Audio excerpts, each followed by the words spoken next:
हाँ जी बेटा, चैप्टर 19 लोहे नूं कौन खा गया। ठीक है, इस चैप्टर बारे आपां पढ़ांगे। इस पाठ दे विच आपां नूं की सिੱਖਿਆ मिलदी है। यही सिੱਖਿਆ मिलदी है भी आपां नूं कदे किसी दे नाल धोखा नहीं करना चाहिए। ठीक है, हुण पहलां बेटा आपां सब तो पहलां आपां इस चैप्टर दे औखे शब्दां दे अर्थ पढ़ांगे, फिर आपां पढ़दे हां भी इस दी स्टोरी है की है। ठीक है, औखे शब्दां दे अर्थ आमदन कमाई, ब्योंत वणत, जंदरा ताला, कारोबार कामकार, कुण सिਉਂਕ। ठीक है, ਜਿਹੜੀ ਇੱਕ ਤਾਂ ਜਿਵੇਂ ਲੋਹੇ ਨੂੰ ਕੁਣ ਲੱਗਦਾ ਹੈ ਉਹਨੂੰ ਤਾਂ ਆਪਾਂ ਕਹਿੰਦੇ ਆ ਵੀ ਜੰਗ ਲੱਗ ਗਈ। ਠੀਕ ਹੈ, ਜਿਹੜੀ ਲੱਕੜ ਨੂੰ ਲੱਗਦੀ ਹੈ ਉਹਨੂੰ ਆਪਾਂ ਸਿਉਂਕ ਕਹਿੰਦੇ ਆ ਵੀ ਲੱਕੜ ਨੂੰ ਖੋਖਰਾ ਕਰ ਦਿੰਦੀ ਹੈ ਬਿਲਕੁਲ ਹੀ। ਠੀਕ ਹੈ, ਸਫ਼ਰ ਯਾਤਰਾ, ਅਫਸੋਸ ਰੰਜ, ਗਾਡਰ ਛੱਤ 'ਚ ਪੈਣ ਵਾਲੇ ਲੋਹੇ ਦੇ ਸ਼ਤੀਰ, ਗੇੜਾ ਚੱਕਰ, ਵਰਾਂਡਾ ਕਮਰੇ ਦੇ ਅੱਗੇ ਛੱਤੀ ਥਾਂ। ਜੇ ਉਹਨੂੰ ਕੋਈ ਦਰਵਾਜ਼ਾ ਵਗੈਰਾ ਨਹੀਂ ਲੱਗਿਆ ਹੁੰਦਾ, ਖੁੱਲੀ ਥਾਂ ਹੁੰਦੀ ਉਹਨੂੰ ਆਪਾਂ ਬਰਾਂਡਾ ਬੋਲ ਲੈਣੇ। ਠੀਕ ਹੈ, ਡਰਾਮਾ ਨਾਟਕ, ਬੁੱਧੂ ਮੂਰਖ। ਇਹ ਜਿਹੜੀ ਕਹਾਣੀ ਹੈ ਬੇਟਾ ਇਹ ਕਰਨੈਲ ਸਿੰਘ ਸੋਮਲ, ਡਾਕਟਰ ਕਰਨੈਲ ਸਿੰਘ ਸੋਮਲ ਦੀ ਲਿਖੀ ਹੋਈ ਹੈ। ਹੁਣ ਸਭ ਤੋਂ ਪਹਿਲਾਂ ਆਪਾਂ ਇਹਦੇ ਵਿੱਚ ਪੜ੍ਹਦੇ ਹਾਂ ਵੀ ਲੋਹੇ ਨੂੰ ਕੌਣ ਖਾ ਗਿਆ, ਹੈ ਕੀ ਸੀ, ਕੀ ਸਟੋਰੀ ਹੈ ਇਹ। ਠੀਕ ਹੈ, ਹਾਂਜੀ ਬੇਟਾ ਸਾਰਿਆਂ ਨੇ ਧਿਆਨ ਨਾਲ ਕਹਾਣੀ ਸੁਣਨੀ ਹੈ।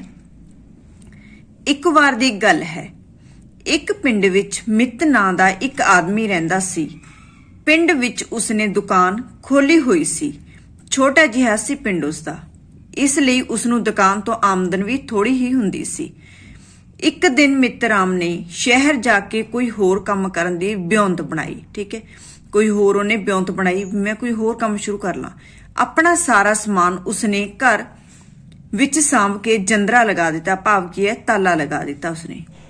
ਪਰ ਉਸ ਕੋਲ ਲੋਹੇ ਦੇ 2 ਗਾਡਰ ਸਨ। ਠੀਕ ਹੈ, ਜਿਵੇਂ ਹੁਣ ਤਾਂ ਲੈਂਟਰ ਪੈ ਜਾਂਦਾ ਹੈ, ਪਰ ਪੁਰਾਣੇ ਸਮੇਂ ਦੇ ਵਿੱਚ ਕੀ ਹੁੰਦੇ ਸੀ, ਲੱਕੜ ਦੇ ਬਾਲੇ ਤੇ ਗਾਡਰ ਪਾਏ ਜਾਂਦੇ ਸੀ ਛੱਤ ਪਾਉਣ ਵਾਸਤੇ। ਠੀਕ ਹੈ, ਇਹ ਵਿਹੜੇ ਵਿੱਚ ਪਏ ਹੋਏ ਸਨ। ਉਸਨੇ ਸੋਚਿਆ ਕਿ ਉਹ ਇਹ ਗਾਡਰ ਆਪਣੇ ਗੁਆਂਢੀ ਚਤਰੂ ਨੂੰ ਸੰਭਾਲ ਦੇਵੇਗਾ। ਠੀਕ ਹੈ, ਤਦ ਮਿੱਤਰਾਮ ਗਾਡਰਾਂ ਬਾਰੇ ਗੱਲ ਕਰਨ ਲਈ ਚਤਰੂ ਕੋਲ ਆ ਗਿਆ।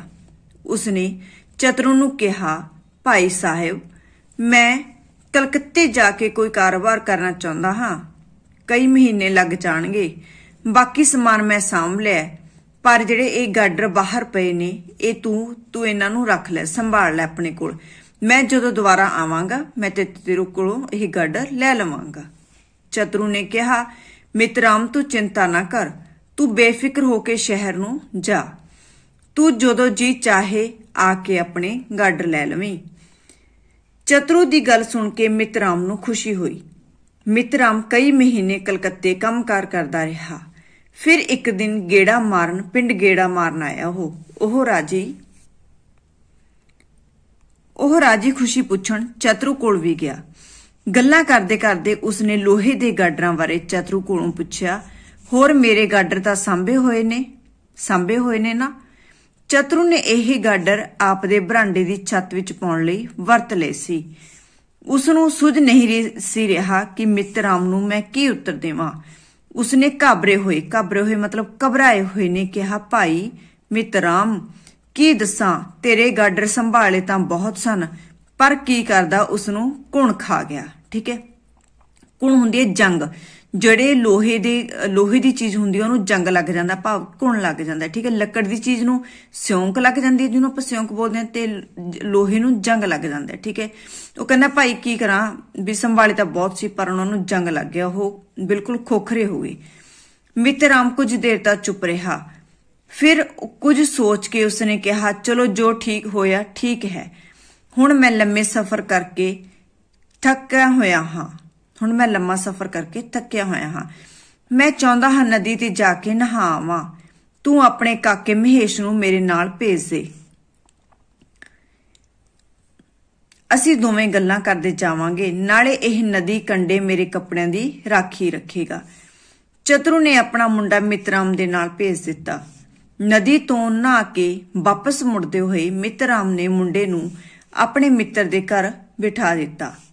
ਉਹ ਆਪ ਇਕੱਲਾ ਚਤਰੂ ਦੇ ਘਰ ਆ ਗਿਆ। ਬਹੁਤ ਬੁਰਾ ਹੋਇਆ।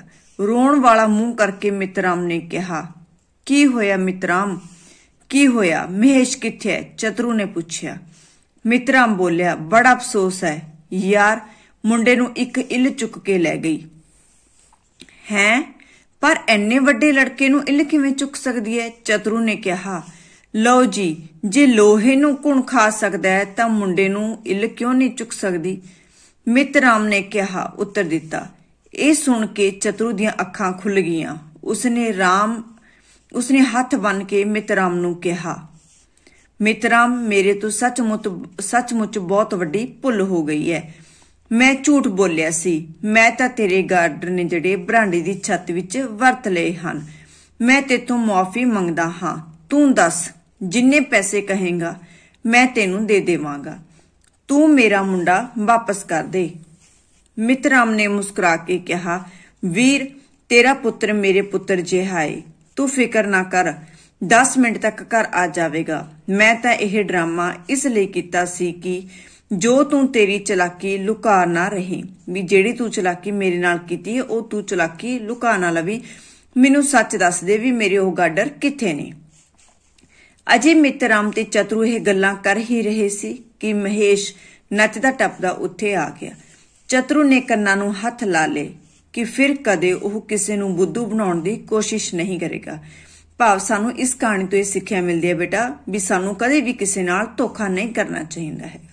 ਜੋ ਵਿਸ਼ਵਾਸ ਦੇ ਨਾਲ ਆਪਣਾ ਤੁਹਾਡੇ ਤੇ ਵਿਸ਼ਵਾਸ ਕਰਕੇ ਤੁਹਾਨੂੰ ਕੋਈ ਚੀਜ਼ ਦੇ ਕੇ ਗਿਆ, ਠੀਕ ਹੈ, ਤਾਂ ਉਸ ਨੂੰ ਉਸੇ ਤਰ੍ਹਾਂ ਹੀ ਸੰਭਾਲ ਕੇ ਰੱਖੋ। ਜਿਹੜੀ ਉਹਦੀ ਅਮਾਨਤ ਹੁੰਦੀ ਹੈ ਉਹ ਉਸੇ ਨੂੰ ਉਸੇ ਤਰੀਕੇ ਦੇ ਨਾਲ ਹੀ ਵਾਪਸ ਕਰ ਦੇਣੀ ਚਾਹੀਦੀ ਹੈ, ਠੀਕ ਹੈ। ਹਰੇਕ ਕੋਈ ਵੀ ਇਨਸਾਨ ਹੈ, ਤੁਹਾਨੂੰ ਵਿਸ਼ਵਾਸ ਕਰਕੇ ਤੁਹਾਡੇ ਤੇ ਤੁਹਾਨੂੰ ਕੋਈ ਗੱਲ ਦੱਸਦਾ ਹੈ ਜਾਂ ਵਿਸ਼ਵਾਸ ਕਰਕੇ ਤੁਹਾਨੂੰ ਕੋਈ ਚੀਜ਼ ਫੜਾਉਂਦਾ, ਤਾਂ ਉਸ ਦਾ ਵਿਸ਼ਵਾਸ ਉਸੇ ਤਰ੍ਹਾਂ ਹੀ ਬਣਾਈ ਰੱਖੋ। ਕਿਸੇ ਨਾਲ ਧੋਖਾ ਨਾ ਕਰੋ।